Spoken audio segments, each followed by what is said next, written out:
Olá, oitavo ano. Vamos para mais uma aula. Hoje nós vamos falar sobre a crise no sistema colonial brasileiro. Mas antes que a gente comece a falar desse conteúdo, a gente vai fazer aqui uma breve introdução, ok? Bom, esse momento, né, que aconteceu na história, né, essa crise nesse sistema, começou ali no século XVIII. Então, a colônia passa ali por algumas reivindicações e também a questionar a forma que foi introduzida no Pacto Colonial. Como vocês sabem, até então o Brasil era uma colônia de Portugal, certo? Então, metrópole, Portugal, tá bom? E Brasil, colônia. Vamos entender as principais decisões que foram tomadas, né, nesse período. Sendo assim, como o Brasil ele não tinha ainda autonomia para tomar essa decisão, né, nenhuma decisão, então a gente vai focar aqui na metrópole. Porque sim, a metrópole é quem decidia, né, a situação do Brasil, que na época era colônia. Então, assim, gente, acontecem várias questões. Uma delas é que, quando aconteceu ali, né, acaba ali o processo da União Ibérica, então Portugal ficou numa situação bem complicada. Então, Portugal passou ali por situações econômicas, situações difíceis na questão da economia, e também já existiam as reivindicações e revoltas pelos estados brasileiros, certo? Então, assim, Portugal possuía ali relações econômicas com a Inglaterra, que por muitas vezes fez alguns tratados comerciais que, no caso, favoreceu a Inglaterra. Aí vocês podem me perguntar, mas o que tem a ver a crise do sistema colonial com a parceria de Portugal e Inglaterra? Vejam só, Portugal, gente, era um país pequeno, é um país pequeno, mais ou menos ali do tamanho de Pernambuco. Estava saindo ali da União Ibérica, com o Império decadente, mas continuava tendo ali as colônias, na América, na África e na Ásia. Nesse momento, a gente sabe que a Inglaterra, no século XVIII, já era uma grande potência e também possuía um grande poder econômico. Então, o medo de ser derrubada, né, da Inglaterra derrubar Portugal, fez com que acontecessem ali tratados, que por sua vez, esses tratados foram bem mais favoráveis para a Inglaterra do que para Portugal. Então, assim, essa aliança ia favorecer Portugal de alguma maneira, mas assim também teve alguns prejuízos. Isso não ia sair de graça. Então, vamos lá.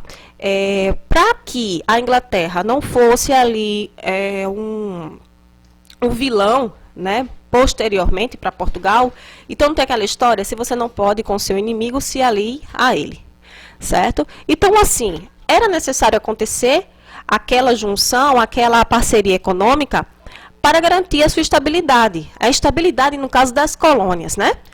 Porque se Portugal continuasse sozinha, não tinha como se sustentar. Então, isso se fez necessário, essas alianças se fez necessário, ok? Então, para a gente entender, né? Então, a questão da união teve ali algumas questões favoráveis e outras questões não tão favoráveis, que eu vou mostrar para vocês agora, como, por exemplo, o Tratado de Methuen, né, ou o tratado mais conhecido como Panos e Vinhos. E eu vou explicar para vocês como funcionava. Bom, o Tratado de Methuen, também conhecido como Tratado de Panos e Vinhos, foi um tratado que foi assinado entre Portugal e Inglaterra no dia 27 de dezembro de 1703.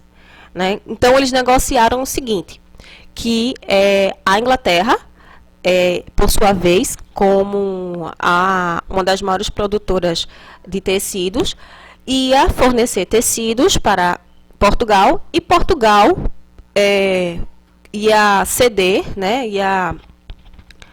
ceder os vinhos para a Inglaterra. Sendo que nessa questão, quem saiu prejudicada aí foi Portugal, porque se produzia bem, se consumia bem mais tecidos do que vinhos. Então, quem era nessa história aí que produzia tecidos? E quem ganhou mais? Inglaterra, obviamente. Então, assim, esse foi um dos preços, né? E depois, a gente vai ver também, no decorrer da história, até no processo mesmo de independência, a gente vai ver também muito presente a Inglaterra, sendo que a gente não vai se focar nisso agora, tá certo? A gente vai focar apenas nessa parte da crise do sistema colonial. Mas a gente vai ver a Inglaterra atuando em outros momentos históricos também, certo? Então, o que acontece? A Inglaterra, né, tendo aí esse domínio, Portugal aí numa situação bem complicada, falando assim da questão econômica. Então, o que começa a acontecer? Começa então aí um arroxo colonial. Então, quem sofre nesse momento são as colônias. Então, a desigualdade começou a aumentar. Existia ali também uma política mercantilista, onde os estados que possuíam ali a prática mercantil tinham ali mais direito do que estados que não possuíam essa prática. Só para a gente entender.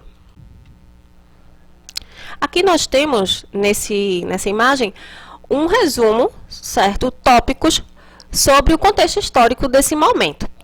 Então, a gente tem aí, como eu falei, o desenvolvimento acelerado da economia inglesa, que é justamente o que eu expliquei agora há pouco, né? Então, a gente tem que lembrar que no século XVIII, a Inglaterra, ela estava tendo ali um desenvolvimento econômico muito grande, certo? Também nesse mesmo momento, a gente tem ali a introdução na questão da Europa. A gente está falando assim que o que aconteceu na Europa interferiu também aqui, tá, gente?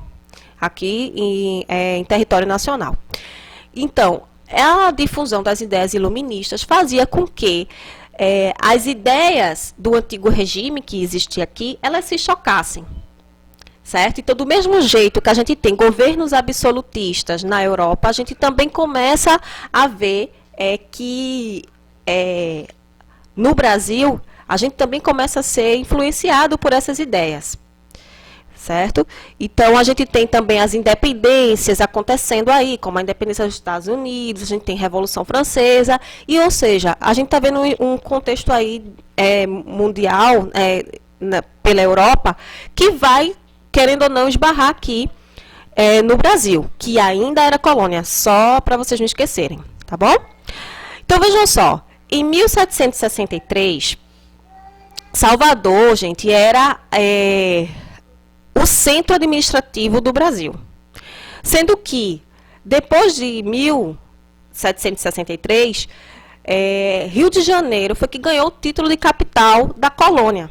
Então, aconteceu ali um aumento populacional no Rio de Janeiro. E, com isso, fez com que alguns problemas acontecessem, como na questão de habitação, de moradia mesmo, certo? Aí a gente vai seguir aqui falando sobre o sistema, né, de pacto colonial que era feito entre Portugal e Brasil. Então, como era que funcionava? Acho que vocês, o ano passado, lembram disso, né? Que tudo que se extraía da colônia ia para onde? Para a metrópole. Esse era o sistema. Então, por muito tempo, as colônias sustentaram a metrópole e ainda mais nesse período de instabilidade. Então, assim, a Inglaterra, querendo ou não, ela participou também dessa exploração, indiretamente, claro, né? Porque quem era o mediador aí era Portugal. Aí a gente vai ver aqui, certo? Como era que funcionava. Então, lembra que eu falei para vocês das ideias liberais? Pronto, a gente tinha aqui uma monarquia que também era absolutista, que também praticava uma prática mercantilista, e também tinha uma sociedade de ordens e também uma sociedade estamental, tá bom? Então, vejam aí, como é que a gente pode definir um Estado absolutista? Então, a gente tem o absolutismo monárquico, a prática mercantil, sociedade de ordens e forte poder da igreja. Quando a gente tem ali as ideias iluministas, a gente vai ter ali um Estado liberal, que tem o quê? um liberalismo político, liberalismo econômico. Essa questão do liberalismo econômico, gente, é aquilo que eu falei, né? Que, pronto, o estado de Minas Gerais, nesse período, era o estado que detinha o quê? A extração de metais preciosos, certo? Então, era ali que era retirado o ouro de aluvião, né? Que era extraído e explorado, mandado para a metrópole e tudo mais. Então, pelo fato de Minas Gerais ter isso no seu controle, no seu território, acabava sendo ali um estado favorecido, mais favorecido do que os outros estados do país, certo? Então, quando a gente fala desse liberalismo econômico, a gente está retirando o foco de um único setor e colocando ali em alta outros estados também, cada um com suas competências, certo? Outra questão também do liberalismo é sociedade de direitos ou de classes e liberdade religiosa. Por quê? Quando a gente fala de Brasil colônia, a gente tem ali uma introdução do catolicismo, que vocês sabem, que eu acho que eu já expliquei para vocês, até o ano passado a gente viu sobre a questão da vinda dos padres jesuítas e tudo mais, que veio catequizar os indígenas, aí teve a desconstrução da cultura nativa e a introdução dos princípios católicos. Lembram disso? Pronto. Então, a gente vê aqui a questão da liberdade religiosa. Então, isso vocês têm que saber, a diferença do Estado absolutista e do Estado liberal, que era a proposta das ideias iluministas que foram implantadas aqui no Brasil. Então, como eu falei para vocês, existia ali uma desigualdade que era notável, existia ali uma política mercantilista, em que os estados que possuíam metais preciosos, eles consequentemente eram estados mais ricos, enquanto outros estados do Brasil sofriam com a questão econômica. Aí vamos lá. Durante os séculos 17 e 18, ocorreram ali conflitos internos, né, que tinha ali, né, ideais iluministas e que também estava presente, gente, pessoas da elite, tanto da questão agrária como também mercantil, que estavam ali se opondo ao pacto colonial português, certo? Então, houve ali, né, um período que foi chamado período pombalino.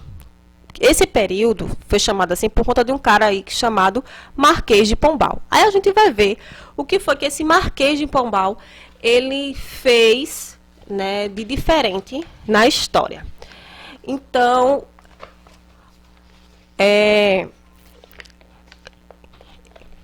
o objetivo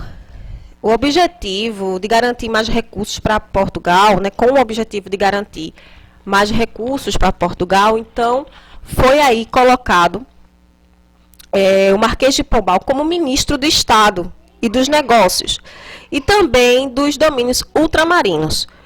Então, ele estruturou um projeto de governo que tinha como objetivo acabar com a crise em Portugal. Então, o que foi que ele fez? Ele ampliou o controle econômico da colônia com o aumento de impostos e também da fiscalização. Então, durante o século XVIII, a mineração se tornou a maior fonte de exploração econômica do Brasil. Então, o que foi que fez? Pombal instituiu ali uma cobrança de 100 arrobas anuais de ouro aos exploradores brasileiros. Então, houve uma criação de companhias que monopolizavam esse comércio. Vocês sabem o que é monopolizar, né? Lembram que eu já expliquei para vocês? Para quem não lembra, só refrescando a mente de vocês, quando a gente fala de monopólio, é quando uma única pessoa tem aquele produto. Lembra que eu falei? Acho que eu dei até um exemplo. Digamos, imaginem que eu tenho aqui esse objeto e somente eu possuo, então eu coloco o preço que eu quero, não existe ali uma concorrência. Lembram? Pronto, então vamos prosseguindo. Então, o que acontecia ali? Ao longo do governo ali, do Marquês, houve ali um aumento na produção agrícola e também na comercialização dentro da própria colônia. Então, houve ali um desenvolvimento produtivo na colônia que fazia com que as ações de controle de produção e exportação dos produtos fossem garantidas. Aí eu falei para vocês, né, da questão dos acordos que Portugal tinha com a Inglaterra e tudo mais, que também a Inglaterra se favoreceu desse período aí da história. Então, aí é quando a gente fala aí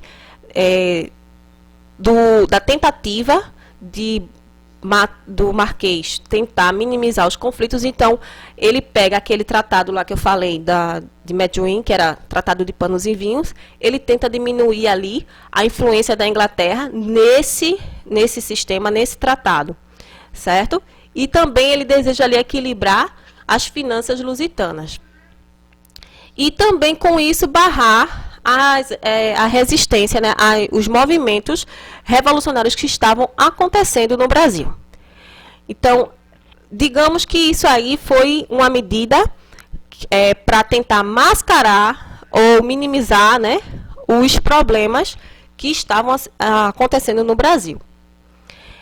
Aí, consequentemente, a gente vai agora falar das revoltas, que eu já falei, mas eu não expliquei. Então, a gente vai ver aqui uma das revoltas, que foi chamada de Conjuração Mineira ou Inconfidência Mineira. Bom, antes de eu passar para falar da Inconfidência Mineira, deixa eu dizer aqui para vocês uma das coisas que aconteceram também no período pombalino, que foram ali, foi ali a expulsão dos padres jesuítas, né? E também ali já tinha proposta ali do fim da escravidão dos indígenas e tudo mais. Lembram que eu expliquei isso para vocês? Os padres jesuítas que vieram catequizar, introduzir o catolicismo em terras brasileiras. Lembram disso? Pronto. Então, vamos agora falar sobre a Inconfidência Mineira. Então, vejam só. No século XVIII, houve uma queda na exploração do ouro. O que ficou ali bem explicado, por conta da grande extração. Então, houve ali uma escassez. O ouro ali, as larvas de ouro, foram se esgotando, né? Então, essa situação ocasionou ali um endividamento de muitos produtores de ouro da região. Então, apesar do enriquecimento com a exploração do ouro, a elite colonial mineira tinha dívidas grandes com o governo português, certo? Então, por conta disso, ocorreu ali essa revolta elitista, que tinha como intenção separar, certo? Separar o governo português da colônia. Dentro desse contexto, a gente tem ali como destaque Joaquim José da Silva Xavier, que era mais conhecido como Tiradentes. Certo? Aí a gente vai ver aqui como ocorreu esse movimento. Bom, Tiradentes, ele não foi o único envolvido na Inconfidência, sendo que o que se dá mais destaque, no caso, é a Tiradentes, porque ele foi ali, ele pagou um preço bem alto. Mas como era que era organizado isso? Então, eram feitas reuniões secretas que organizavam e divulgavam os princípios da revolta contra Portugal. E foram se estendendo ali durante anos. O movimento não chegou nem ao ponto de ser deflagrado. Isso porque, antes mesmo da sua deflagração, as denúncias foram ocorrendo. Então, a coroa acabou descobrindo aí que conspiravam contra ela, certo? Então, aí, no dia 18 de maio de 1789, alguns inconfidentes foram informados de que a conspiração contra Portugal tinha sido descoberta. Então, gente, como eu falei, né, então a gente vai aqui dar um destaque para Tiradentes. E a gente vai ver o que foi que aconteceu com ele, né, no desfecho dessa história. Então, a gente vai ver o que foi que aconteceu aí com Tiradentes. Né? A gente sabe que existia ali um discurso de movimento de emancipação, certo? Onde estavam ali valorizando o ensino com fundação de formação de universidades, ou seja, existia toda uma questão, a vontade de que o povo tinha de fazer com que o Brasil se tornasse independente já estava presente nesse momento, porque, na verdade, o que vai dar o fim, entre aspas, com essas rebeliões, vai ser a independência do Brasil, que depois eu vou explicar na próxima aula como funcionou isso. Uma independência que tem lá as suas questões duvidosas. Mas, vamos lá. Então, duas situações chamam a atenção nesse contexto. Primeiro, a maior parte dos inconfidentes era proprietária aí de escravos. Né? Por essa razão, não havia a intenção de acabar com a escravidão, certo? Então, a gente tem assim as questões duvidosas também. E também tinha o objetivo de libertar apenas a região de Minas Gerais, onde era mais forte a fiscalização do governo. Então, vejam aí como era que funcionava, certo? Então, vamos aqui focar em Tiradentes? Então, vamos lá. Então, Tiradentes, ele foi tido aí como o herói, né, da Inconfidência Mineira. E, como eu falei, pagou um preço por conta disso. Então, aí, ele acabou sendo enforcado em praça pública, gente, no dia 21 de abril de 1792, na cidade do Rio de Janeiro. E, além de ser enforcado, partes do corpo dele foram espalhadas pela estrada que ligava o Rio de Janeiro a Minas Gerais. Sua cabeça foi colocada em exposição na Praça Central de Vila Rica e lá permaneceria até apodrecer. Mas acabou desaparecendo e não se sabe o seu paradeiro até hoje. Então, a Conjuração Mineira foi uma das mais importantes revoltas organizadas contra a coroa portuguesa e mostrou a disposição dos colonos em romper por completo os laços com a colônia, os laços coloniais, no caso, né? E a existência de ideias republicanas. Então, vejo aí.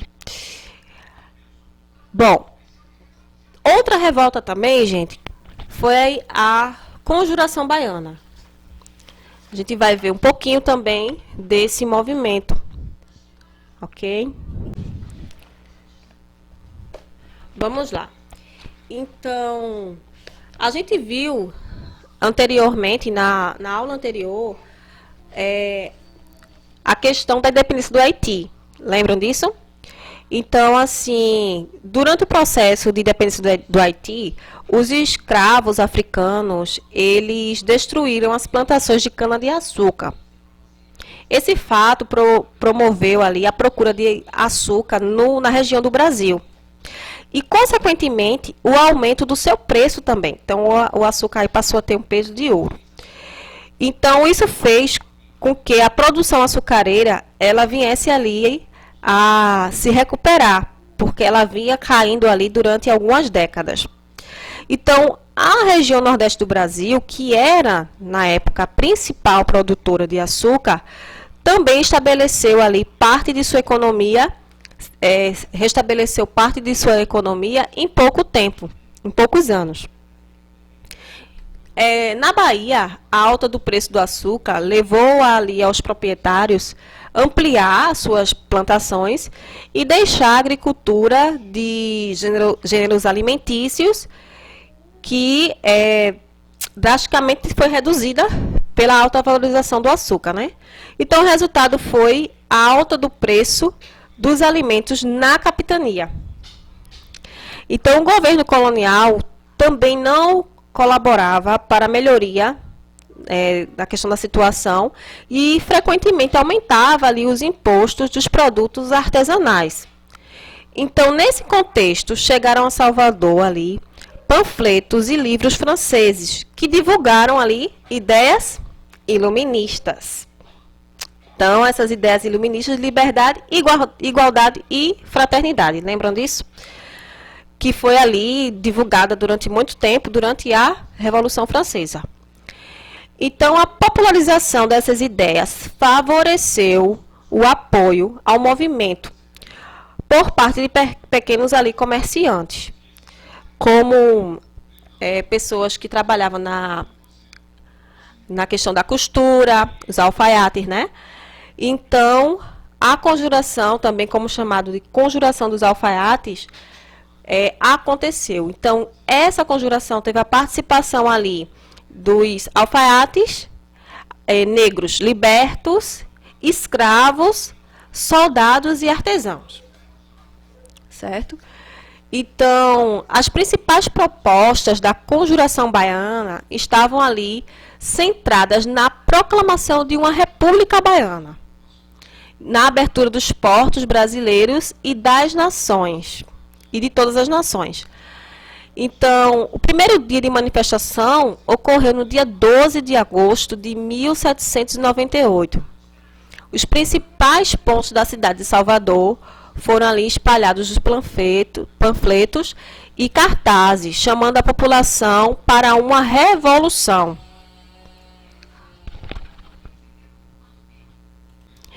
Então, rapidamente, quando as autoridades perceberam o que estava acontecendo, então começaram ali a sufocar o movimento o mais rápido possível. Aí pretenderam ali, com a ajuda de delatores, barrar esse movimento. Então, vejam aí o que aconteceu, né? O desfecho desse movimento. Então, os soldados Lucas Dantas e Luiz Gonzaga das Virgens e os alfaiates João de Deus e Manuel Faustino, pobres e afrodescendentes, estavam ali como as 4 principais lideranças. Então, os 4 foram condenados à forca. Então, mais uma vez aí, o preço que se pagou por ir contra os ideais portugueses, certo? Então, esse enforcamento, gente, ocorreu ali na Praça do Hospício de Nossa Senhora da Piedade, que fica em Salvador, certo?